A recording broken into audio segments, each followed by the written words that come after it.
Reflexiones Amazónicas con David Landa.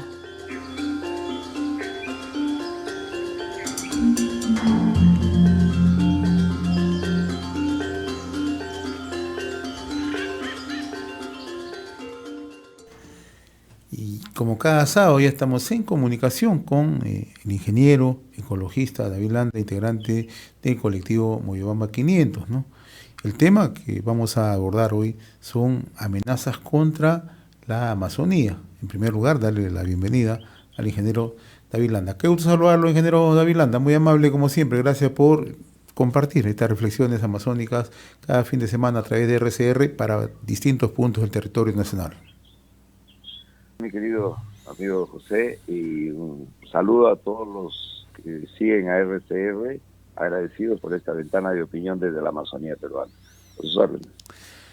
Cuando hablamos de amenazas contra la Amazonía, ¿cuáles son las amenazas que de una u otra manera las perdemos de vista, pero que siempre están latentes, ¿no?, en la Amazonía? Perfecto, muchas gracias. Bueno, existen varias amenazas, ¿no? La amenaza, diríamos, más terrible es la bulia, la falta de mirada con atención a la Amazonía desde los gobiernos que ocupan la Amazonía y con especial énfasis en el nuestro. Esa amenaza que se traduce hoy día con todo este marasmo de esta crisis política que tenemos aquí en Perú y que obviamente quedamos para tercero o cuarto nivel o quinto nivel de atención en la Amazonía, a pesar de que vivimos postergados permanentemente, ¿no? Eso no es una declaración de rebeldía ni cosa por el estilo, sino es una descripción de la situación en la que nos encontramos. Y claro, hay otras amenazas, las también permanentes, como esta que acabo de mencionar, que es la amenaza política, ¿no?, que nos posterga en la atención, y que por esa misma situación no nos concentramos a analizar a qué es lo que viene ocurriendo en la más grande porción del territorio nacional, con criterio ecológico. Estamos hablando el 70% del territorio nacional, y de donde salen los recursos que necesitamos, fundamentalmente hídricos, para desarrollar todas esas otras actividades de los que moramos aquí en el Perú, ¿no?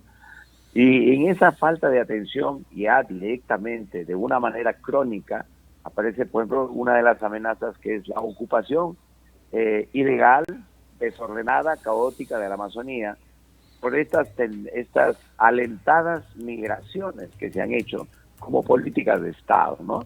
Recordemos que en la época pasada un gobierno propiciaba el poblamiento de la Amazonía con un mandato que decía un criterio mal empleado que decía que la Amazonía va a ser la despensa del Perú. Y así hicieron carreteras de penetración sin ningunos planes de contingencia que tengan que ver con el ordenamiento del territorio.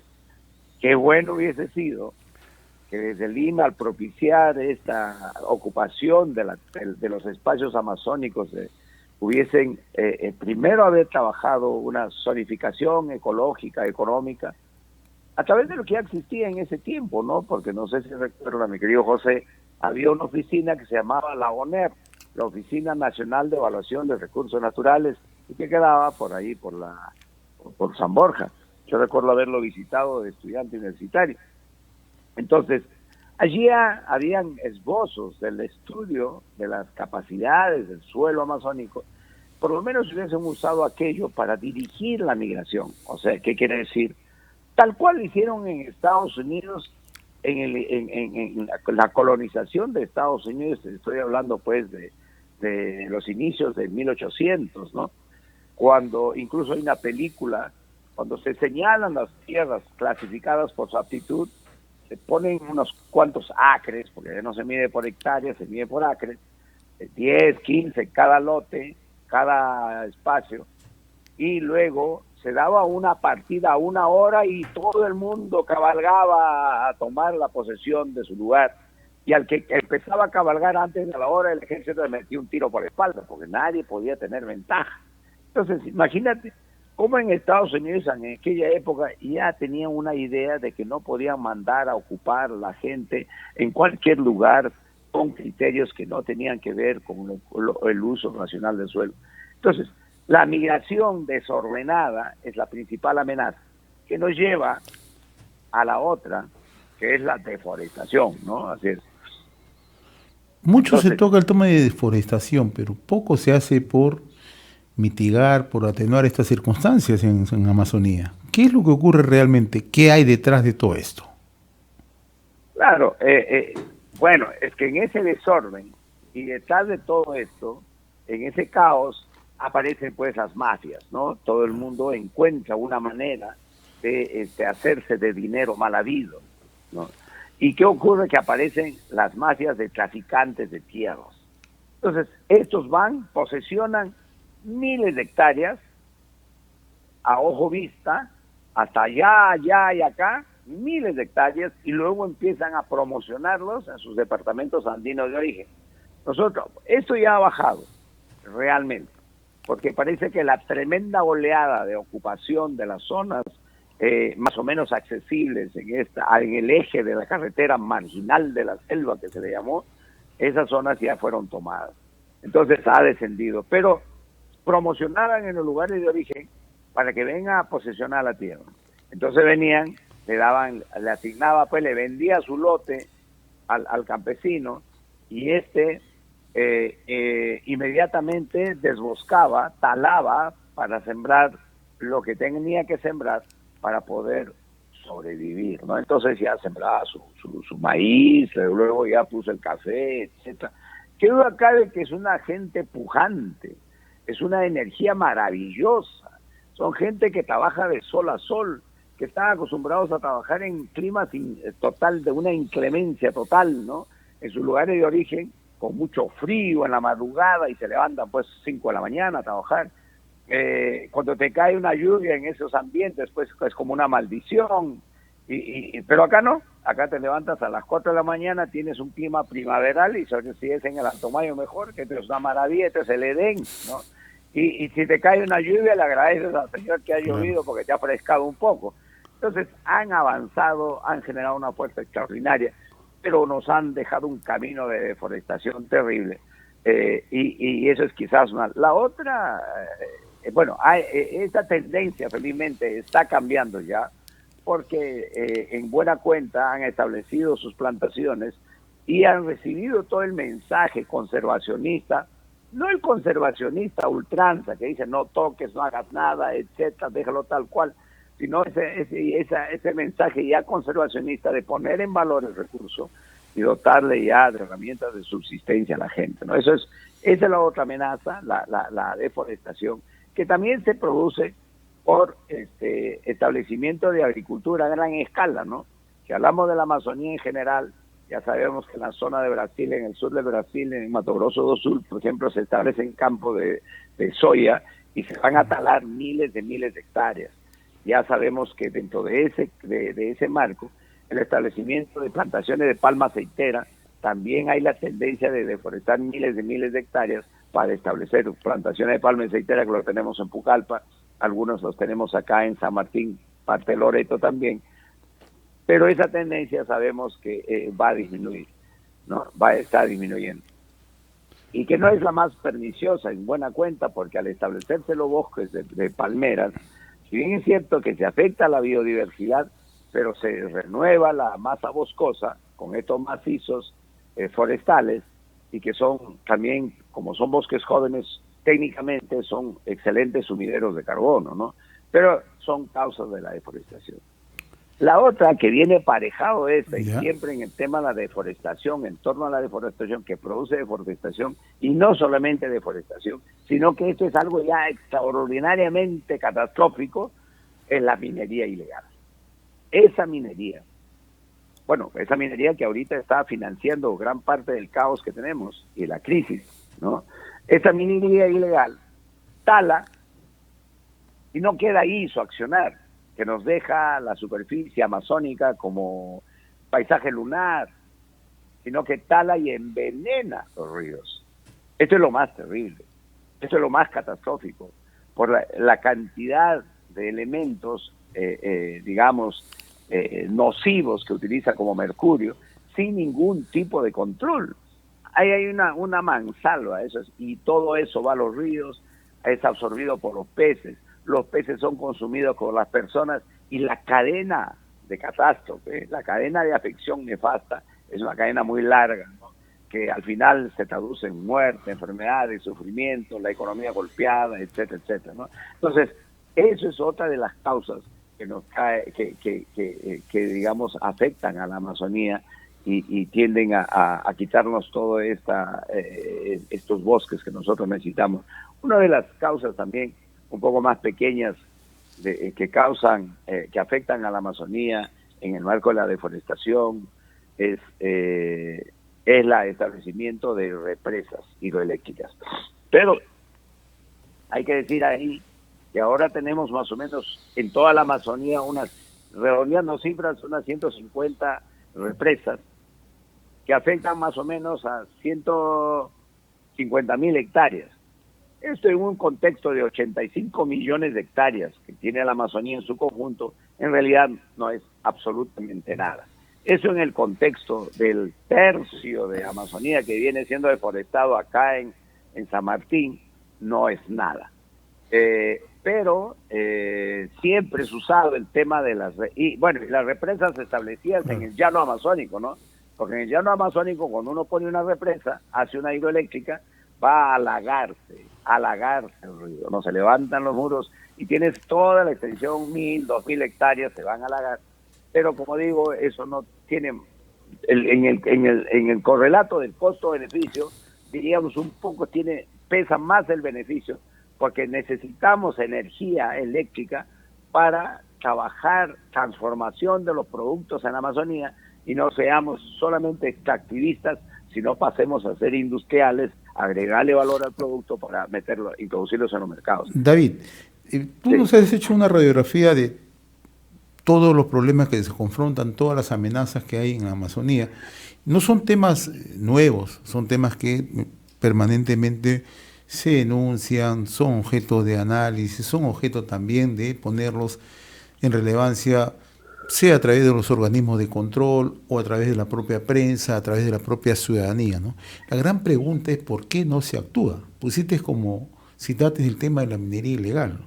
Porque la minería ilegal trae consigo de manera conexa otros hechos ilícitos, trata de personas, evasión de impuestos, contaminación, etcétera, etcétera, ¿no? Pero ¿por qué no se actúa?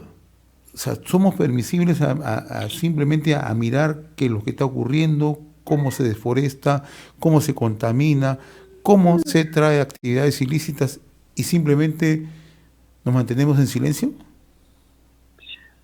Mira, tú pones el dedo en la llaga, como se dice, ¿no? Ahí está el quid del asunto. Ese es el nudo que hay que desatar para contestar por qué no se actúa. En realidad, cuando la situación es monstruosa, cuando la situación ha crecido de una manera incontrolable, recién como dicen ahora, tienen un terminito, ¿no? Se visibiliza a modo nacional como para captar la atención nacional del gobierno central. Esa palabrita, el gobierno central, ¿no? Eso es, que es común. Más o menos ya te va ahí mostrando el problema. Cuando el problema es pequeño y se puede controlar, no se controla por temas de corrupción. Porque claro, ya le arreglaron ahí al funcionario que depende del gobierno nacional. Al funcionario no le conviene que se visibilice porque le está haciendo una fuente de ingreso, tanto en lo que es la ocupación ilegal, tanto como es en el tema de la minería, etcétera. Entonces, pero enfoquémonos en el tema de la minería para tener ahí el caso específico para modular lo demás, ¿no? Para extrapolarle lo demás. Como en Madre de Dios, cuando ya se hizo un monstruo eso, recién ponemos la atención. Pero ya el problema ha crecido como un cáncer, tiene inmensas ramificaciones, ya está potenciado su capacidad de manipulación entonces ya es difícil, y extirpar ese cáncer va a significar una operación dolorosa, más profunda, etcétera, y va a tener consecuencias sociales trágicas, ¿no? Entonces, nuevamente estamos en el inicio y la génesis de los grandes problemas nacionales en los que estamos sumergidos ahorita en este momento, también, que es el hipercentralismo, este modelo de Estado centralista, limacéntrico, que no se sostiene.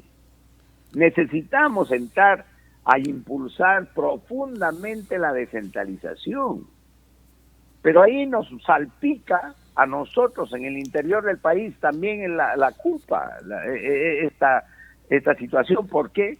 Porque no tenemos nuevamente, como lo hemos dicho ya aquí en varias oportunidades, en varias secuencias, gobernadores regionales, con esa talla y esa mirada de estadistas, que entiendan que el proceso de descentralización es responsabilidad también de ellos. Y también no tenemos ciudadanos que entienden el proceso, que deben arrancarle competencias, digo arrancarle en buenos términos, ir trabajando. Nosotros, por ejemplo, aquí en el colectivo M500 permanentemente estamos discutiendo qué competencias del gobierno nacional debemos ir demandando intensamente se nos trasladen al estadio subnacional regional o subnacional local. Si, por ejemplo, las competencias en mediana, pequeña, mediana y gran minería, por lo menos a nivel de consulta, estarían acá en el gobierno regional, no aparecería minería ilegal, porque apenas está saliendo, viene la denuncia al gobierno regional, el gobierno regional comunica al Ministerio Público y la Policía Nacional, se hacen presentes y desactivamos a aquellos que están entrando con minería ilegal. Pero claro, si la cosa crece como un monstruo y todos tapamos la basurita bajo la alfombra, vamos a tener luego problemas inmensos. La descentralización construida de ambos lados, el gobierno nacional, pero fundamentalmente demandada desde abajo por los gobiernos locales, regionales y su población, creo que debe ser una acción constante de construcción de libertades, ¿no?, políticas en el contexto de la unidad nacional peruana, ¿no? Y sobre todo que las instituciones gocen de mayor autonomía, ¿no?, para poder resolver los problemas de manera directa, ¿no?, que es un problema que no lo tienen, ¿no?, que es una dificultad que confrontan todos a diario. Por supuesto, exactamente, la autonomía. Aplicar el principio de subsidiariedad que está en la ley orgánica de gobiernos regionales, la ley orgánica de gobiernos locales, y como criterio de subsidiariedad en la ley de base de descentralización, que dice que el gobierno nacional no debe asumir las competencias que por su cercanía al territorio y a las gentes pueden ser cumplidas más eficientemente por los gobiernos, por estos gobiernos regionales. Y estos a su vez no deben asumir en la subsecuente secuencia por los gobiernos locales. Entonces, está clarísimo, pero hay que trabajar. Nosotros con la ministra de Ambiente, Albina Ruiz, que ha tenido un acercamiento tremendo en este caso para discutir medularmente los problemas de la Amazonía, y claro que ella lo entiende porque ella es de la Amazonía, ¿no? Entonces, estamos construyendo una mesa técnica para ir identificando en lo que le compete a ella esas, digamos, competencias que necesitamos ir trasladando a los gobiernos locales y regionales en este caso, y eso ya es una buena iniciativa, porque no podemos estar esperando. Por ejemplo, ahora, mientras están arriba solucionando los grandes problemas y crisis política nacional, nosotros podríamos estar siguiendo nuestra agenda de construcción de gobierno, que es la Amazonía, contemplando la mitigación de la deforestación, la eliminación de la minería ilegal y todas esas otras cosas que aquejan y amenazan a la Amazonía, ¿no? Ahora, ustedes han conversado, tengo entendido, con las autoridades, tanto el gobierno regional, autoridades municipales, ¿no? Poco pueden hacer ellos, pero pueden ser de facilitadores al gobierno central a fin de agilizar o activar, ¿no?, de una manera más decidida que puedan actuar. Claro, efectivamente. Ahora estamos, por ejemplo, en una transición de articulación de nuestro accionar como colectivo M500 con las autoridades entrantes, ¿no? Ojalá que podamos sintonizarnos con el gobierno regional, con el gobernador regional y su equipo, con los gobernantes locales, y sintonizarnos no solamente con el gobernante de acá de San Martín, sino de Amazonas, de Loreto, de Ucayali, con quien tenemos contactos, con otros grupos allá que tienen similar dirección que la que tenemos nosotros en M500, para poder ir construyendo esa agenda de traslado de competencias, de buen gobierno, en suma de gobernanza, como está ahora también de moda. ¿no? Que es la articulación de la sociedad civil pensante, actuante, que se articula al Estado para poder tener mucho más eficiencia en la gestión de nuestro desarrollo y crecimiento económico, ¿no? Eso es lo que nos preocupa a nosotros, ahora en ese camino estamos, ¿no? Muy bien, mi estimado David Landa, yo como siempre te agradezco estas reflexiones amazónicas cada fin de semana, valiosas y que ponen, ¿no?, en vitrina cuáles son los problemas de nuestra Amazonía, ¿no?, y por qué la necesidad que las autoridades, sean gobiernos subnacionales o autoridades de gobierno central, tomen la atención necesaria, ¿no? Has enumerado una serie de temas que requieren de acciones inmediatas, ¿no? Y hay una agenda por desarrollar. No sé si tengas algo que agregar, David. No, yo como siempre, al final de esta secuencia de reflexiones amazónicas, agradecer a RCR, porque es la única ventana que tenemos ahorita de opinión a nivel nacional permanente, ¿no? Que traemos un tema, otro tema, y creo que los efectos positivos de esta ventana que nos abre RCR acá de la Amazonía, que ya está empezando a tener efecto en los niveles de políticos que se necesitan, ¿no? Muchas gracias, José. Muchas gracias. Muchas gracias. Conversamos con el ingeniero ecologista David Landa, integrante del colectivo Moyobamba 500, en Reflexiones Amazónicas en RCR, Red de Comunicación Regional. Reflexiones Amazónicas con David Landa.